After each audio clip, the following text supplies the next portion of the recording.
Hello guys, welcome back to the channel and welcome back to Elite Wrestling. तो guys आज इस video के अंदर हम इस साल होने वाले एडब्ल्यू कंपनी और न्यू जापान प्रो रेसलिंग इनके कंबाइन पेपर व्यू यानी कि फॉरबिडन डोर पेपर व्यू के बारे में बात करने वाले हैं। और गाइज हम इस वीडियो के अंदर इस साल के फॉरबिडन डोर पेपर व्यू के पहले के कुछ लास्ट मिनट अपडेट्स के बारे में बात करने वाले हैं, जिसके साथ ही हम फॉरबिडन डोर पेपर व्यू का प्रीव्यू और प्रेडिक्शन भी करने वाले हैं। इसीलिए गाइज ये सब बातें जानने के लिए ये वीडियो एकदम आखिर तक देखना और ऐसे ही एडब्ल्यू कंपनी से रिलेटेड हर एक न्यूज, रूमर और अपडेट और एडब्ल्यू कंपनी के हर एक शो का रिव्यू पाने के लिए हमारे चैनल को सब्सक्राइब करना मत भूलना। पर गाइज अब ज्यादा देर ना लगाते हुए चलिए ये वीडियो शुरू करते हैं और करते ही इस साल होने वाले एडब्ल्यू कंपनी और न्यू जापान प्रो रेसलिंग इन दोनों ही कंपनी कंबाइन पेपर व्यू यानी फॉरबिडन डोर पेपर व्यू का प्रीव्यू। पर गाइज इससे पहले मैं आपको बताना चाहूंगा कि आपको ये पेपर व्यू कल सुबह 5:30 बजे हर बार की तरह ही इंडिया के अंदर यूरोस्पोर्ट चैनल के ऊपर देखने को मिल जाएगा। और गाइज ये पेपर व्यू हमेशा की तरह ही एडब्ल्यू कंपनी के पेपर व्यू की तरह एक 4 घंटे का पेपर व्यू होने वाला है। और माना कि पेपर व्यू सुबह 5:30 बजे शुरू होगा, लेकिन इस पेपर व्यू का बाइंग शो हमें कल सुबह 4:30 बजे से देखने को मिलने वाला है।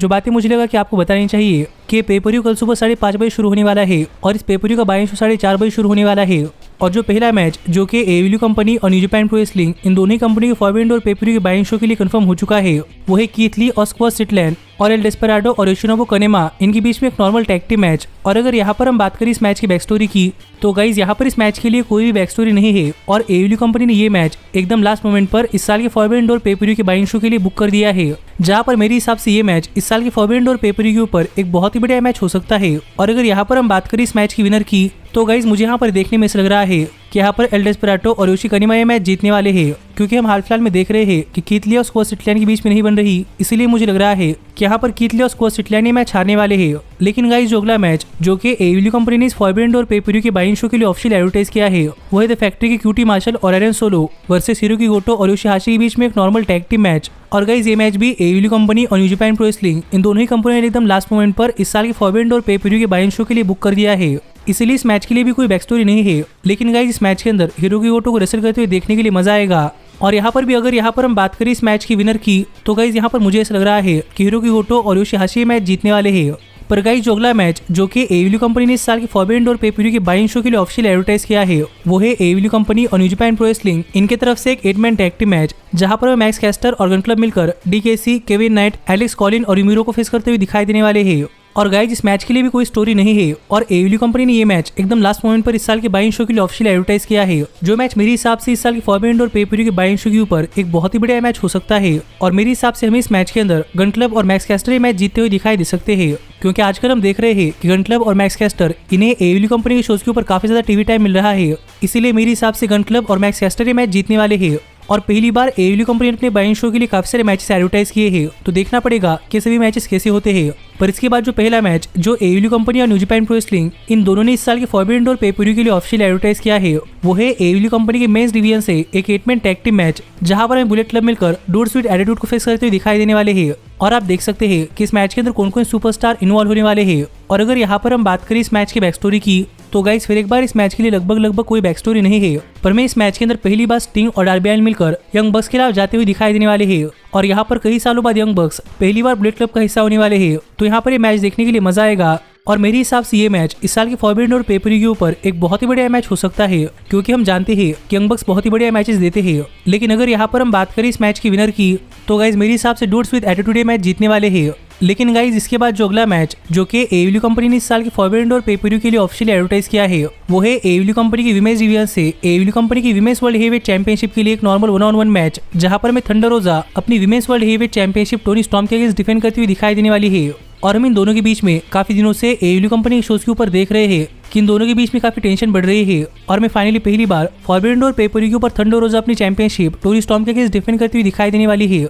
और ये फॉरबिडन डोर पेपर व्यू के ऊपर इकलौता विमेंस का मैच है, इसीलिए गाइस मेरे हिसाब से ये मैच एक बहुत ही बढ़िया मैच हो सकता है। और मुझे भी देखना है कि एक सिंगल विमेंस मैच के अंदर यहाँ पर थंडर रोजा और टोनी स्टॉर्म की परफॉर्मेंस कैसी होती है। लेकिन जहां तक बात है इस मैच की विनर की, तो गाइस मेरे हिसाब से एक बहुत ही बढ़िया मैच के बाद थंडर रोजा ये मैच जीतने वाली है और थंडर रोजा अपनी women's world heavyweight championship retain करने वाली है। लेकिन गाइस जो अगला मैच जो कि एडब्ल्यू कंपनी ने इस साल के फॉरबिडन डोर पेपर व्यू के लिए ऑफिशियल एडवर्टाइज किया है, वो है एडब्ल्यू कंपनी और न्यू जापान प्रो रेसलिंग और रिंग ऑफ ऑनर कंपनी की तरफ से एक triple threat tag team match, जहां पर हमें इस मैच के अंदर रिंग ऑफ ऑनर कंपनी की वर्ल्ड टैग टीम चैंपियनशिप्स और न्यू जापान प्रो रेसलिंग की वर्ल्ड टैग टीम चैंपियनशिप्स दोनों ही tag team championships on the line देखने को मिलने वाले हैं। और यहाँ पर FTR अपनी रिंग ऑफ ऑनर कंपनी की वर्ल्ड टैग टीम चैंपियनशिप्स और जेफ कॉब और गेटो खान अपनी new Japan Pro wrestling tag team championships इस ट्रिपल थ्रेट मैच के अंदर डिफेंड करने वाले हैं, जो कि मेरे हिसाब से इस साल की फॉरवर्ड और पे पर व्यू पर एक बहुत ही बढ़िया मैच हो सकता है। और इस मैच के अंदर दो tag team championships on the line है, इसलिए देखना पड़ेगा कि मैच कितना बढ़िया मैच होता है। पर गाइज अगर यहाँ पर हम बात करें इस मैच की विनर की, तो गाइज मेरे हिसाब से FTR ये मैच जीतने वाले हैं और FTR ये मैच जीतकर रिंग ऑफ ऑनर कंपनी के साथ साथ हमें न्यू जापान प्रो रेसलिंग की वर्ल्ड टैग टीम चैंपियंस बनते हुए दिखाई दे सकते हैं। जिसके ऊपर आपका क्या कहना है आप मुझे कमेंट कर बताइए। पर गाइज इसके बाद AEW कंपनी इस साल की फॉरवर्ड और पे पर व्यू के लिए एक फैटल 4-वे मैच बुक कर दिया है, जो कि AEW कंपनी का first ever all Atlantic champion crown करने के लिए होने वाला है। और हमें इस मैच के अंदर मैलेकाई ब्लैक, पाक मीरो और टोमोहिरो इशी इस मैच के अंदर ऑल अटलांटिक चैंपियनशिप के लिए कम्पीट करते हुए दिखाई देने वाले थे। पर गाइज अनफॉर्चुनेटली टोमोहिरो इशी इंजर्ड हो चुके हैं, इसलिए इस मैच के अंदर न्यू जापान प्रो रेसलिंग से क्लार्क कॉनर टोमोहिरो इशी को रिप्लेस करने वाले हैं, जिससे कि हमें ये मैच अभी इन 4 सुपरस्टार्स के बीच में देखने को मिलने वाला है, जो कि मेरे हिसाब से एक बहुत ही बढ़िया मैच होने वाला है। और वैसे भी इस मैच के अंदर मीरो, मैलेकाई ब्लैक और पाक है, इसलिए आप समझ सकते हैं कि मैच एक बहुत ही बढ़िया मैच होने वाला है। लेकिन जहां तक बात है इस मैच की विनर की, तो गाइज मेरे हिसाब से हमें यहाँ पर मीरो ये मैच जीतते हुए दिखाई दे सकते हैं और ये मैच जीतकर मीरो हमें first ever all Atlantic champion बनते हुए दिखाई दे सकते हैं। पर गाइज इसके बाद जो अगला मैच, जो कि AEW कंपनी और न्यू जापान प्रो रेसलिंग इन दोनों ने इस साल के फॉरवर्ड और पे पर व्यू के लिए ऑफिशियल एडवर्टाइज किया है, वो है मेंस डिवीजन से एक 6-मैन टैग टीम मैच, जहां पर हमें क्रिस जेरिको, मिनोरू सुजुकी और सैमी गेवेरा मिलकर एडी किंगस्टन, व्हीलर युथा और शोटा उमिनो को फेस करते हुए दिखाई देने वाले हैं। और अगर यहाँ पर हम बात करें इस मैच की बैक स्टोरी की, तो गाइज मुझे लगता है कि आपको क्रिस जेरिको और एडी किंगस्टन इन दोनों की हिस्ट्री तो पता ही होगी कि कैसे इन दोनों की राइवलरी शुरू हुई थी और कैसे अपने राइवलरी के अंदर इन दोनों ने एक दूसरे को जला भी डाला था। इसलिए मुझे नहीं लगता कि मुझे आपको इसकी बैक स्टोरी बताने की जरूरत है। लेकिन गाइज जहां तक बात है इस मैच की, तो गाइज मेरे हिसाब से ये मैच इस साल के फॉरवर्ड और पे पर व्यू का एक बहुत ही बढ़िया मैच हो सकता है, क्योंकि इस मैच के अंदर व्हीलर युथा और सैमी गेवेरा जैसे हाई फ्लायर भी है, क्रिस जेरिको जैसे स्टोरी टेलर भी है और मिनोरू सुजुकी और एडी किंगस्टन इन दोनों जैसे हार्ड हिटर भी है। इसलिए मेरे हिसाब से ये मैच इस साल के फॉरवर्ड और पे पर व्यू का एक बहुत ही बढ़िया मैच होने वाला है। लेकिन अगर यहाँ पर हम बात करें इस मैच की विनर की, तो गाइज मेरे हिसाब से हमें यहाँ पर सैमी गेवेरा, क्रिस जेरिको और मिनोरू सुजुकी ये मैच जीतते हुए दिखाई दे सकते हैं। पर गाइज जो अगला मैच, जो कि AEW कंपनी ने इस साल के फॉरवर्ड और पे पर व्यू के लिए ऑफिशियल एडवर्टाइज किया है, वो है AEW कंपनी और न्यू जापान प्रो रेसलिंग की तरफ से एक नॉर्मल 1-on-1 मैच, जहां पर हमें new Japan Pro wrestling will Ospreay अपने IWGP United State championship orange Cassidy के खिलाफ डिफेंड करते हुए दिखाई देने वाले हैं। और अगर यहाँ पर हम बात करें इस मैच की बैक स्टोरी की, तो गाइज जब से AEW कंपनी के अंदर विल ऑस्प्रे और ऑरेंज कैसिडी एक दूसरे के आमने सामने आए हैं, तब से दोनों अपने आप को एक दूसरे से बेहतर प्रूव करना चाहते हैं और इसीलिए आज तक इन दोनों के बीच में काफी सारे ब्रॉल्स हुए हैं, जिस सब के बाद फाइनली इस साल के फॉरवर्ड और पे पर व्यू पर हमें इन दोनों सुपरस्टार्स के बीच में मैच देखने को मिलने वाला है, जो कि मेरे हिसाब से इस साल के फॉरवर्ड और पे पर व्यू का मोस्ट एंटरटेनिंग मैच हो सकता है, क्योंकि इस मैच के अंदर विल ऑस्प्रे जैसे बहुत ही बड़े रेसलर है और ऑरेंज कैसिडी सा बहुत ही फनी कैरेक्टर है। इसलिए मेरे हिसाब से ये मैच एक बहुत ही बढ़िया मैच होगा। और एक पोटेंशियल 5 स्टार मैच के बाद अगर यहाँ पर हम बात करें इस मैच की विनर की, तो गाइज मेरे हिसाब से विल ऑस्प्रे मैच जीतने वाले हैं और ये मैच जीतकर विल ऑस्प्रे अपने IWGP United State championship retain करने वाले हैं। लेकिन गाइज जो अगला मैच, जो कि इस साल के फॉरवर्ड और पे पर व्यू के लिए कंफर्म हो चुका है, वो है मेंस डिवीजन से एक फैटल 4-वे मैच, जहां पर हमें IWGP world heavyweight champion Jay White अपने IWGP world heavyweight championship challenger Hangman Adam Page, Kazuchika Okada, Adam Cole के खिलाफ एक फैटल 4-वे मैच के अंदर डिफेंड करते हुए दिखाई देने वाले हैं। और गाइज इस मैच की बैक स्टोरी बहुत ही बढ़िया है कि जब ये मैच कंफर्म हो रहा था, तब न्यू जापान प्रो रेसलिंग के अंदर ओकाडा को हराकर जे व्हाइट बन चुके हैं न्यू जापान प्रो रेसलिंग के वर्ल्ड हेवीवेट चैंपियन, और जबकि हैंगमैन पेज वर्ल्ड चैंपियनशिप के लिए ओकाडा को फेस करना चाहते थे और एडम कोल जे व्हाइट को फेस करना चाहते थे। तो वहीं पर इस मैच के अंदर चैंपियन चेंज होने की वजह से हमें चारों ही सुपरस्टार्स एक फैटल 4-वे मैच के अंदर एक दूसरे के आमने सामने आते हुए दिखाई देने वाले हैं,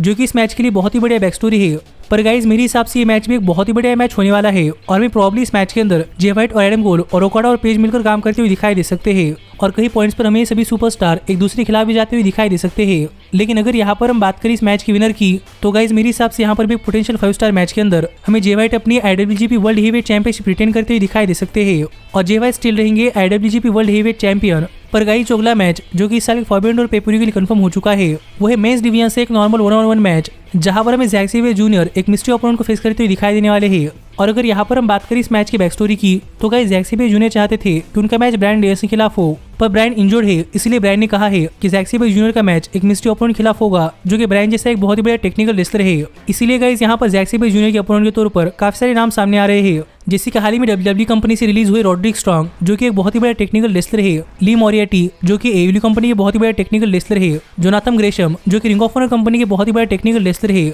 सिज़ारो, जो कि WWE कंपनी के बहुत ही बड़ा टेक्निकल रेसलर है, और गाइस जॉनी गारियानो, जो भी WWE कंपनी के बहुत ही बड़ा टेक्निकल रेसलर है। और गाइस पॉसिबल इन 5 सुपरस्टार्स में से कोई एक सुपरस्टार हमें यहाँ पर ज़ैक सेवियर जूनियर को इस मैच के अंदर फेस करता हुआ दिखाई दे सकता है। और गाइज यहाँ पर ब्रायन ने कहा है कि वो सुपरस्टार बहुत ही बड़ा टेक्निकल सुपरस्टार है, इसीलिए मुझे लग रहा है कि हम यहाँ पर जॉनी गार्गानो जैक सेबियर जूनियर को इस मैच के अंदर फेस करते हुए दिखाई दे सकते हैं, क्योंकि गाइज सच में जॉनी गार्गानो एक बहुत ही बड़ा टेक्निकल रेसलर है। पर यहीं पर सिज़ारो को लेकर एक अपडेट सामने आई है कि गाइज करंटली सिज़ारो को स्पॉट किया गया था जहां पर सिज़ारो रेसलिंग ट्रेनिंग कर रहे थे, जिससे कि आप समझ सकते हैं कि प्रॉब्ली सिज़ारो भी अपना कमबैक करने के लिए तैयार है। तो पॉसिबली यहाँ पर जैक सेबियर जूनियर का अपोनेंट सिज़ारो या फिर जॉनी गार्गानो हो सकते हैं। और अगर यहाँ पर जैक सेबियर जूनियर के अपोनेंट सिज़ारो होते हैं तो गाइज माना कि यहाँ पर ये मैच तो बढ़िया मैच होगा, लेकिन मेरे हिसाब से यहाँ पर जैक सेबियर जूनियर मैच जीतने वाले हैं। पर गाइज अगर यहाँ पर जैक सेबियर जूनियर का मैच जॉनी गार्गानो के खिलाफ होता है तो ये मैच एक बहुत ही बड़ा टेक्निकल मास्टरपीस मैच होगा, और मेरे हिसाब से यहाँ पर जॉनी गार्गानो ये मैच जीतने वाले हैं। तो देखना पड़ेगा कि जैक सेबियर जूनियर का मिस्ट्री अपोनेंट कौन होता है और कौन सा सुपरस्टार ये मैच जीतता है। लेकिन गाइज जो आखिरी मैच जो कि हमें शो का मेन इवेंट होता हुआ दिखाई दे सकता है वो है इंटीरियम वर्ल्ड हेवीवेट चैंपियनशिप के लिए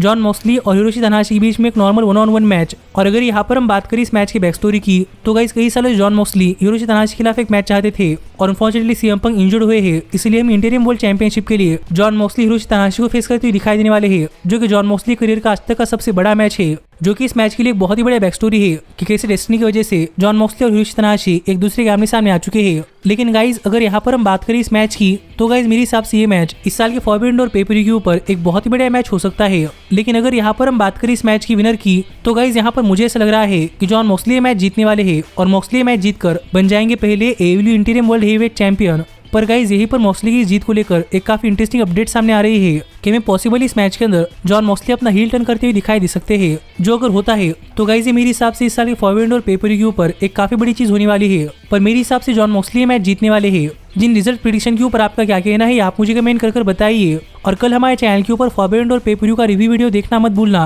और ऐसे ही AEW कंपनी से रिलेटेड हर एक न्यूज, रूमर और अपडेट और AEW कंपनी के हर एक शो का रिव्यू पाने के लिए हमारे चैनल को सब्सक्राइब करना मत भूलना। पर गाइज अब मैं मिलता हूँ आपसे अगली वीडियो के अंदर, पर तब तक stay healthy, stay happy and keep watching elite wrestling. Hey, did you like that video? Click the screen for more. And where do you think you're going? Check out our official merchandise page and to support the entire cast. And thanks so much for being the elite. The elite, the elite. What, Nick, you're not going to sing it all with me this time?